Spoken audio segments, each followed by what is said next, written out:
Coming up on this week's episode of An In-Depth Look, I'll share a challenge that I have recently begun to overcome in my life in hopes that it might inspire you to overcome a challenge you've been facing in your life. In this week's episode of An In-Depth Look.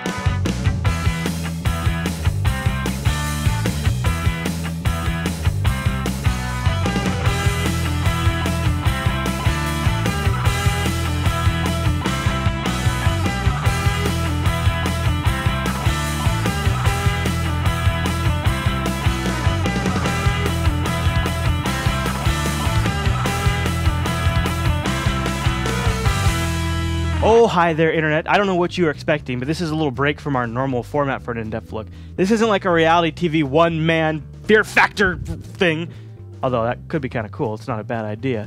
No, this is actually going to be about a life challenge that I faced recently that I thought maybe I could share with you, that if I could maybe dream a little high would help inspire you to overcome a challenge that you might be facing in your life. But before I get going, I want to say good morning to the great folks over at GOG.com. They are sponsoring this episode of An In-Depth Look, and if you buy 2 or more games in the month of February, you'll save 10% when you check out. I'll tell you more about them, though, as the show goes on.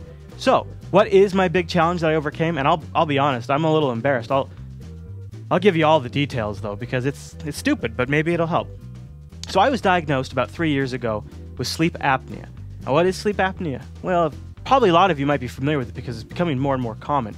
But it is, just a real quick layman's version, when you sleep, your throat closes up, chokes you, you stop breathing, so then you wake up after a bit to breathe, and then you go back to sleep. But the thing is, because you are sleeping, your long-term memory has been disabled, and so you don't remember the event ever occurring. So you just wake up in the morning feeling like you haven't slept all night. Even when you get like 10 hours, you feel like maybe you slept 2, and it's just awful. And so that's the first immediate thing you notice. Now, what happened to me is I got married. Person I happened to spend the night with every single night noticed that I was waking up in the middle of the night gasping for air and told me about it, so I went and got checked out. I had to go in for a sleep study where they hooked all this crap up to me. I felt like a cyborg, and then I had to lay in this strange bed while they monitored me all night. They deduced that I woke up 20 times an hour during the night, and it was so severe that for health concerns for me, they brought in a respirator and had me hooked up to air so I could sleep for the rest of the night. It's pretty crazy. Some of the issues and side effects of having sleep apnea are a higher risk for things like diabetes, heart disease, actual physical brain damage due to oxygen starvation to your brain during the night, memory retention issues, heart failure, stroke. I mean, it's a big list of things, right? That's you know, stuff that I was like, oh, crap, that's not good. But I'll tell you, once I got home and I had to sleep with that mask, which really is like this awful thing. Even the one I got, which is pretty nice, you still look like some sort of poor attempt at like a really cheap Darth Vader Halloween costume without even a cape or anything. I mean, it's bad. It's bad, people. And I just couldn't make it work. It didn't accommodate the way I like to sleep. It just was uncomfortable. It's loud. It can sometimes spray water in your face because it has a humidifier. You got to clean that tank.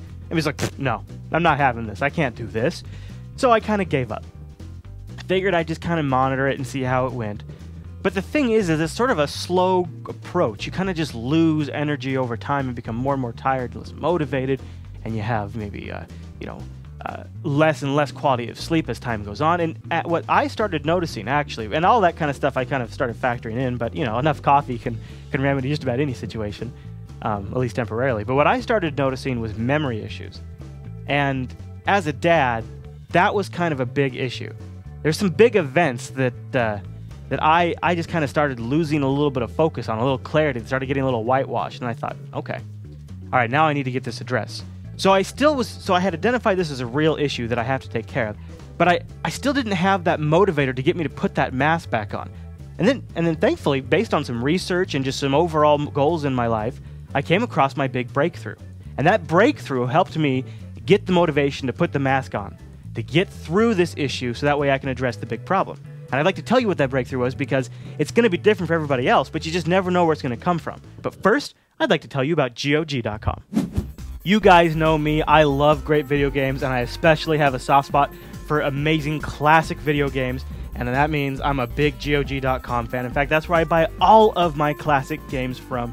And GOG has fantastic fair prices, DRM-free content, and always a bunch of extras with every title. But one of the things that really struck me about GOG.com is I actually got to meet them in person at PAX. And they have an amazing reputation online and a great site and just a really good vibe about them. But when I met them in person, I was really struck. While all the other booths there at PAX were doing like the booth babes that were just trying to draw you in with their good looks, and while there's an appeal to that, those girls are always deaf-toned to the community and what the actual product is because they're just paid to be there and look good. GOG.com went a completely different route. They did a very classy-looking booth with some nice swank chairs and some great old pictured frames and pictures with great old frames on them. And then they had grandmas serving chocolate chip cookies, fresh baked chocolate chip cookies. So as you're walking by, you'd smell chocolate chip cookies and it would sort of draw you to their booth. And then you got there and they had the people there from the company. They'd sit there and tell you about their games and tell you about what they had coming up. And I just walked away from that experience thinking, man, this is a great company. And they're the exact kind of people that I love having sponsored Jupiter Broadcasting. So thank you to GOG.com. Now, I have 2 picks I want you guys to check out, and if you want to support them for supporting Jupiter Broadcasting, because I'll tell you, it's companies like GOG.com that are paving the way for online future media and making it a sustainable business for guys like me who are now trying to do it full time. And I've got 2 great titles you guys should definitely check out. Number 1 is probably one of my favorite video games of all time, and that's Free Space 2. Now, I know I'm tipping my hat on a future in-depth look here, but I just have to tell you about Free Space 2. It is one of the benchmarks for space combat. It is a blast to play, and you've got to play. And you know what's great about Free Space 2 is not only does it look great for its time, it's $5.99 from GOG.com. Now, they're doing a special, though. If you buy 2 video games in the month of February, you'll get 10% off. So I'm going to give you another pick, and that is Syndicate, known as one of the best video games of all time. So many titles out there are great, but so few have made it on almost everybody's best video game list. Syndicate is one of them. It takes place in a very dark future that unfortunately seems to have more and more parallels to what we're actually evolving to today. I think the guys that developed Syndicate might have had a little idea about what was coming down the pipe. It is a great video game, very immersive, fun soundtrack. You got to check out Syndicate and Free Space 2. I will put links to those in the show notes for this week's episode, and I would very much appreciate it if you would check them out to say thank you to GOG.com. You can also hit them up on Twitter, GOG.com, to say thank you for supporting Jupiter Broadcasting. All right, now, back to my breakthrough. So what was it that got me past this roadblock to finally put that mask on to start helping myself feel better? And you know, it's really sort of a domino effect. If I can help myself sleep better at night, I'll have more energy to do the things that I need to hopefully completely fix the sleep apnea. Because surgery is an option, but it has sort of a 50% success rate. And really, the best way is to lose weight to really fix sleep apnea. Or maybe shave my big neck beard. Maybe just the weight of this monster every night just collapses on my... No, probably not. No, it's really to lose weight. And what I identified, what my big issue was, is that I couldn't really bring myself to the concept of having to wear that mask every night for the rest of my life. And I just didn't want to deal with that idea because it just seemed too much. I didn't want to have to think of that. But what I can wrap my brain around is using it long enough to achieve a goal. And so I've been looking at a lot of things through different types of research, and I've sort of landed on the paleo diet for me. Now, I'm not recommending this for other people because it's kind of a fringe thing for probably the mainstream consumer, and it's focusing more on, I would say, in a nutshell, you focus on the foods and diet that you would have when the human digestive system was evolving. So more basic meats and veggies, not so much processed food. You kind of would cut out the last 50 to 100 years of food invention.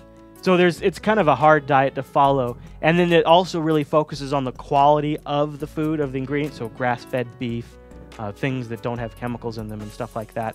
The idea is to sort of remove allergens and things that aggravate your body, and also lose weight.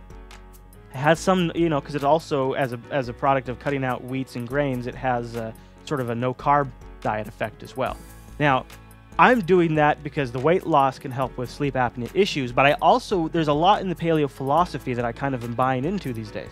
Now, I don't know how many of you out there have experience with it, but my wife, Angela, and I have kicked off the day of this recording our 30-day paleo challenge. And that's kind of a common thing you do with this diet, I guess, is try it for 30 days, living the paleo lifestyle, and see if it makes a substantial difference for you.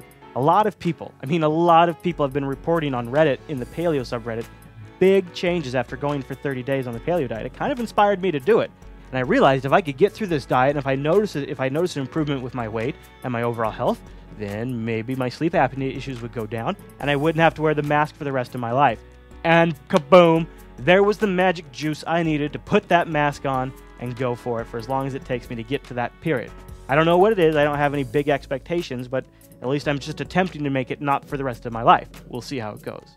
It could be something I have to live with, but I'll get to that when I get to it. Now, I'd be curious to know if there's anything out there that you've had big challenges, that you've had small breakthroughs that overcome like this. Like, I didn't expect a diet to help me overcome a issue with putting on my mask. And I should correct something. It's not so much a diet. It's more of a lifestyle change, the paleo thing. And that's why it's almost more scary than a diet, because a diet sounds like something you do for a little while, and paleo is kind of like a thing you do forever. And we're gonna talk about it on the faux show. So if you've ever checked out the faux show, that stars myself and my wife Angela, and that's over at jupiterbroadcasting.com. And we'll be giving people little updates as we go. In fact, this week's episode will be about our switching to the paleo diet and giving some background about our motivation for doing it. You can check that over at jupiterbroadcasting.com. All right, now that's just about everything I have for this week. I know this was a break from the traditional format, but we'll get things back on track soon. We've got all kinds of ideas, you guys, but you can keep hitting me up with your suggestions. Just hit me up on any social network that you just are at. You know, I don't care if it's the Facebook, the Twitter, the Identica, you can the Google Plus, the whatever it is. I got links over at bit.ly/Chris Fisher. And if you're like, hey Chris, I effing hate social networks, I understand. That's no problem. You can email me, chris@jupiterbroadcasting.com. There's also a contact button that you can hit up over on the website.